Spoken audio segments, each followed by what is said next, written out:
Well, it is a foggy morning here in Ohio, and I was just gonna walk through some of our trees that we've been growing, and you can probably hear the roosters over here. It's morning time and they're letting us know. So yeah, just gonna walk around. I thought I'd take you guys with me here. I usually come out here in the mornings and check to see if we've got any ripe fruit on these fig trees. But these roosters are gonna be noisy for us this morning. That's just what they do though. Hey, I was gonna show you, it's not ready yet, but this is a raspberry latte. I haven't had this one yet. And you can see it's got a ton of fruit on it.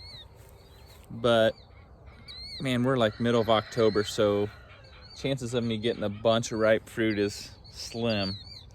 But we're gonna at least hopefully get one off of this, and maybe we'll bring you along for the video when we get to do that. So let's see, I think I showed you guys the Colonel Lippmann's Black Cross.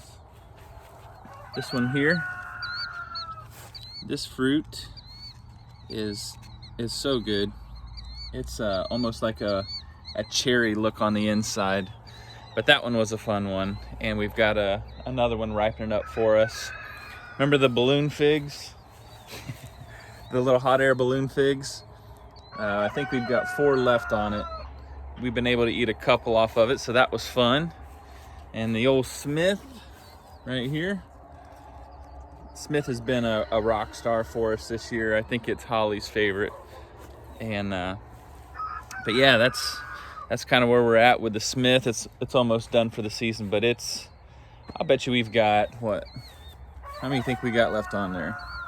1, 2, 3, 4, 5, 6, 7. I don't know. We probably had close to 30 figs on that tree. So, and then some of our cuttings from earlier this spring. This is the White Madeira #1. That was literally just a stick, and it grew up out of that little spot right there. And you can see this is how big it's gotten over the summer. So yeah. Oh, and see this right here? I don't really want that. I probably could have pinched this to stop this growth from happening. And I probably should have, because all this green growth right here, if it got, if we got some hard frost or even sub-freezing temperatures, that wouldn't survive. And so when you see this discoloration right here, or this browning, this browning color, that's what you want to see, because that's called lignification, and it's hardening up the tree in order to protect it for the colder weather that's on its way. So hey, I was gonna walk out to the orchard here, take you guys with me. It's kind of a fun morning. See that? Beautiful, beautiful morning. I love fall. It's just such a great time of the year. It's cross-country season, football season for those of you that follow sports or maybe have kids in sports. And my brother's getting a barn built over here, so they got some folks over there working on his barn today. And yeah, it's got that almost like Hollywood movie setting over here where it's scary. But the chickens are loving the morning. This is just what they do early. They all start crowing, the roosters do. I don't know, I think if I was a hen, I'd start to get annoyed by it, but anyway. We are out here towards the orchard. This is what I do. I just like walking out here, and I thought, maybe somebody else want to walk with me out here. The kids are all at school. I'm getting ready for work. And look at this. Remember the double gold raspberries I was showing you guys on a previous video? They're still trying to pump out fruit. And look at these. These right here. Still got fruit on these plants. Pretty awesome, really. And I've shared this with you before, but sorry, this is what they look like. It's almost like a pink lemonade taste. They're so good. Look at this, my cherry tree. Getting bleached out by the sun. cherry tree lost all of its leaves, and I'm not sure why. But we'll get another go at it next year. Look at this. Grapevines, all starting to lose their leaves. And this one right here put out some amazing fruit, so I'm excited. And I think this one's the duplicate of that one. Look at this one. Almost nothing left to it. That one did not fruit. This one did fruit.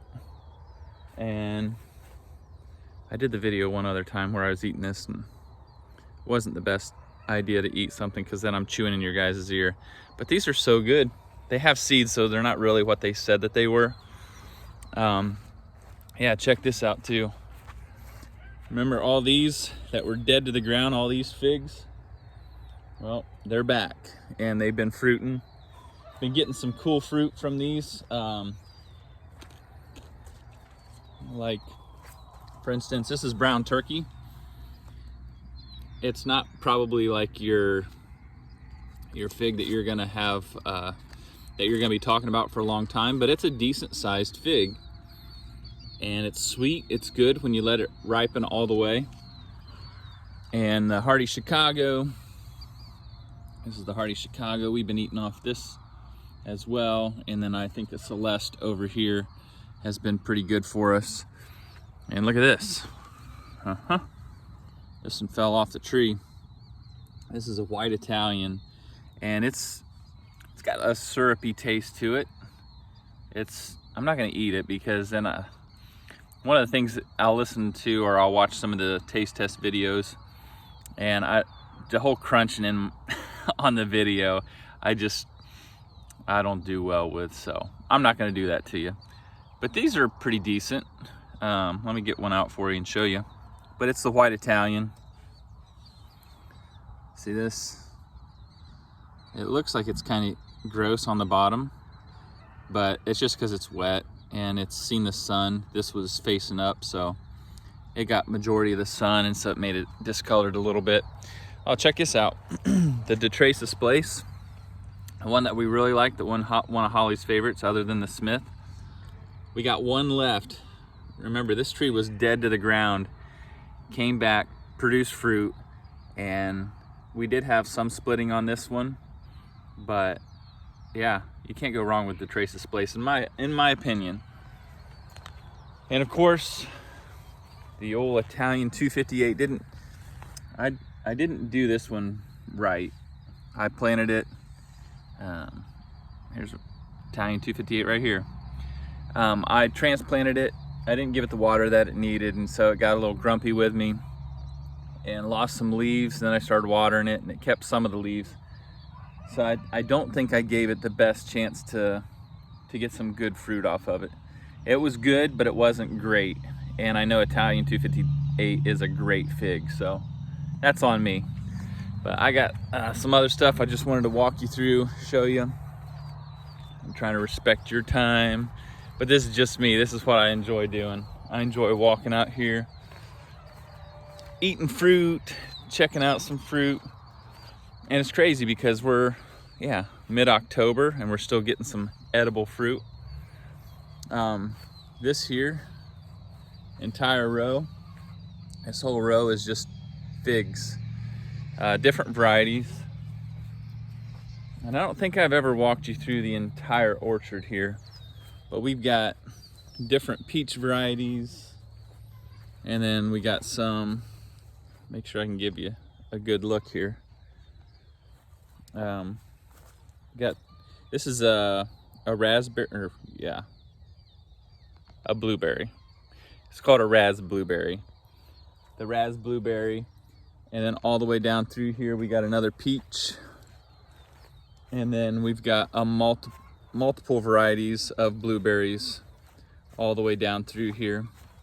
I'm not going to go through all the names, just know that there's quite a few varieties. And then that takes you through there. And of course, I'm probably bouncing you guys all over the place with these videos. But we got a Bartlett pear here. And of course, another Detrace's Place. That probably won't stay there. It's just something that I'm doing for now. Ronde Bordeaux, and I think this is the Aprium. No, that's the Pluot. So this is a mix between a plum and an apricot, and it's called a Pluot. And of course we've got the lovely tree that we had some fruit off already this year. This was Royal Gala, and we got some fruit off of that, which was pretty amazing. Got a pastilier in the ground. We got all kinds of fruit. We don't segregate our fruit, we just put them all together. This in here, Honey Crisp. We got some fruit off that last year, but not this year. This is a Plumcot. It's a different variety of a Pluot or an Aprium. And if you're not familiar with that, it's just basically plums and apricots put together. And there's different percentages of each. So you might get more apricot from one, another one might get more plum. And so this one is the Aprium. And this one right here is most likely going to be more apricot than a plum. Yeah, we're crazy. We just love fruit, and so this is a fun way for us to grow it out here and to grow it in abundance so that we can share it with all kinds of people, have folks out to the house. When the kids get in college, have them come home, load up their grocery bags or even a laundry basket with fruit and say, take this home or take this to school with you. This here is an early white giant peach, and this is a 4th of July peach. Sorry, I got the phone angled a little different. This one is a Saturn peach. It's kind of a donut shaped peach. We haven't had any off of it yet, but I've watched videos on it. This in here is what is it, Alberta? Yeah, had to ask it. Alberta for that one. This one here is Blushing Star peach. You can see they're still small trees. This one here, we had some peaches from the Amish, and we threw the peach seeds to the chickens. Well, the chickens did their stuff, but they didn't eat the peach seeds, and so it ended up going in the compost, which the compost went to the garden, and we had peach trees growing in the garden. And so our youngest was like, I want this peach tree. So the peach tree ended out here. Look at that. And so I'll probably remove that one next year and use it for a rootstock to see if we can plant something on it. Yeah, everything out here is just experimental. It's trial, it's fun. I enjoy this. You probably enjoy it if you're here watching this with me. And this one here, I don't even remember what this one is. I think it's Finger. Yeah, this one's Finger Lakes. It's supposed to be more of a cold hardy peach, as most of these are. I don't know about Alberta, but... And then this one here is a Sunglow Nectarine. And this poor thing has had a rough go at things. Before we put this fence up, we had deer coming out here, and they would prune this just as soon as it would get going again. And this poor guy or gal never got going until really this year. So you can see it's only about 3 foot tall maybe. So yeah, we got some time. We got a lot of probably time before we get some fruit off that, but that's okay. It's the end game that we're looking at, not just the year or two into this. So hey, I've showed you this whole row before. I know I have, but I'll just walk it like this and show you if I can switch hands. We got this entire row all the way down into the sun of figs, in-ground figs. I've showed you those trees, but what I probably haven't showed you is some of the other trees here. This is a Seckel pear, and it's supposed to be a smaller pear. It fits great in kids' hands. They call it also a sugar pear because it's supposed to be really sweet. This one here is it's an Asian type of a pear, and it's called a chijuro.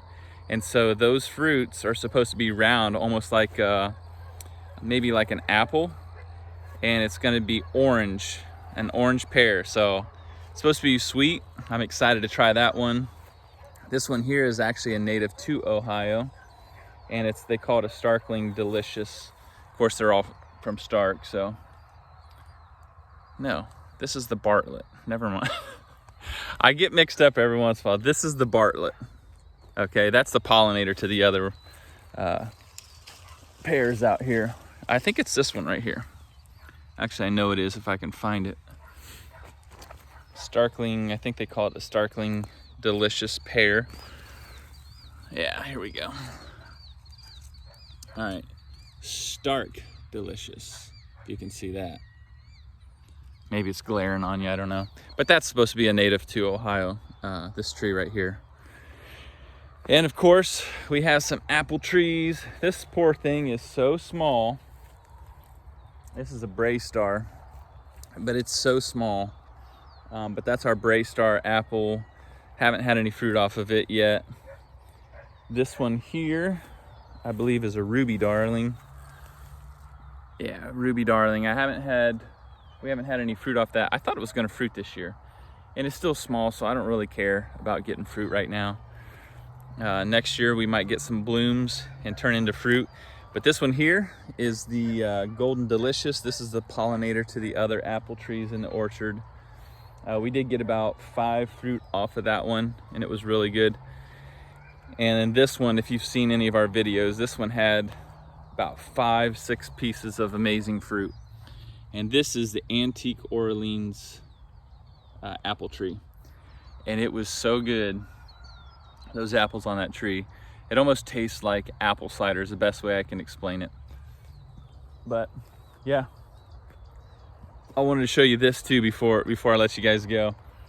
Remember all these trees were just cuttings back in the spring, and this is called a long out. Let's see if I can show you this. Look at that. That thing is at least 3 foot tall, maybe a little bit, yeah, about 3 foot tall. That's crazy to me that was just a little stick. All right, just a little stick